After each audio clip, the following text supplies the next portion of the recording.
세 번째 키워드는 분배 참사입니다. 지난해 4분기 가계 동향이 발표가 됐습니다. 박사님, 그런데 하위 소득 20%와 상위 소득 20%의 격차가 더욱 커졌더라고요. 정부의 재난지원금도 소득 분배를 막긴 역부족이었나 하는 생각이 듭니다.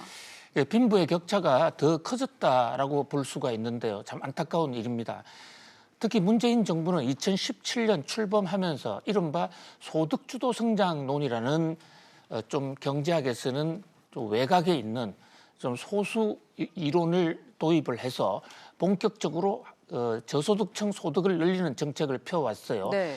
또 이 코로나19 상황에서는 재난지원금이란 이름 아래 어려운 계층에 대한 지원 확대를 크게 늘렸습니다. 그뿐만이 아니죠. 노동계층에서 소외받고 있는 노인층들에 대해서도 간단한 일만으로 상당한 수익을 보장하는 그런 수익 사업들을 아주 대대적으로 전국적으로 확대해 왔죠. 네. 그런데 나타난 통계를 보면 소득 격차, 빈부 격차가 더 커졌다는 것입니다. 자, 지금 그래픽에서 보시면 1분위 소득은 월 평균 164만 원, 1분위라 하면 소득이 가장 낮은 퍼센트로서 0에서 20%에 속한 분들을 1분위라고 그러고요. 그다음에 20%씩 펑펑 뛰어서 5분위는 소득 서열 80에서 100% 가장 높은 소득인데 저 1분위 소득과 5분위 소득의 차이를 경제학에서는 5분위 소득 배율이라고 그럽니다. 네. 이 배율이 높으면 높을수록 빈부의 격차, 소득 격차가 더 커지는 것이죠. 자, 그런데 이것이 거의 7배 정도로 벌어져 있죠. 가처분 소득을 기준으로 한 5분위 소득 배율도 더 벌어졌거든요. 네, 박사님, 이렇게 소득 격차가 벌어진 이유는 뭘까요?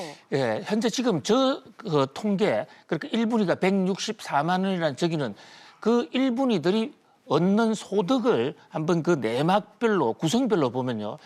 근로소득, 본인이 일해서 번 돈, 또 사업을 해서 번 돈, 근로소득, 사업소득 아주 급격하게 줄어들었습니다. 결국 지금 말씀하신 대로 근로소득과 사업소득이 줄었기 때문에 네. 1분위는 소득이 줄고 오히려 5분위는 근로소득이 더 늘어났어요. 그렇다 보니까 격차가 더 커졌는데요. 코로나19 때문에 근로소득이 줄어드는 것은 좀 이해가 되는데 저 164만 원에는 근로소득 플러스 정부가 준 재난지원금 그것을 공적 이전 자금이라는데 그것까지 다 포함된 거거든요. 네.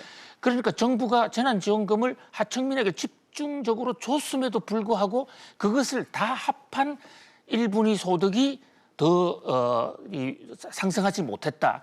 이것은 궁극적으로는 재난지원금만으로는 그 소득 분배 문제가 해결될 수가 없다라고 볼 수가 있죠. 자, 1분위가 저렇게 소득이 정부의 지원금 속에서도 소득이 줄은 것은 결국 일자리가 줄어들었고 또 일자리뿐만이 아니라 아르바이트생 같은 경우에는 개별 소득도 줄었는데 이를테면 시간당 임금, 최저임금을 높였지만 결국은 저소득층에게 돌아간 소득은 더 적었다. 특히 코로나19 상황에서는 일자리가 많이 줄었다. 그래서 1회, 2회성 재난지원금보다는 그 어려운 가게에게 안정적으로 고정적인 일자리를 마련해 주는 게 훨씬 더 중요한 게 아닌가라는 이런 정책적 시사점을 준다고 하겠습니다. 네, 이어서 네 번째 키워드도 바로 보겠습니다.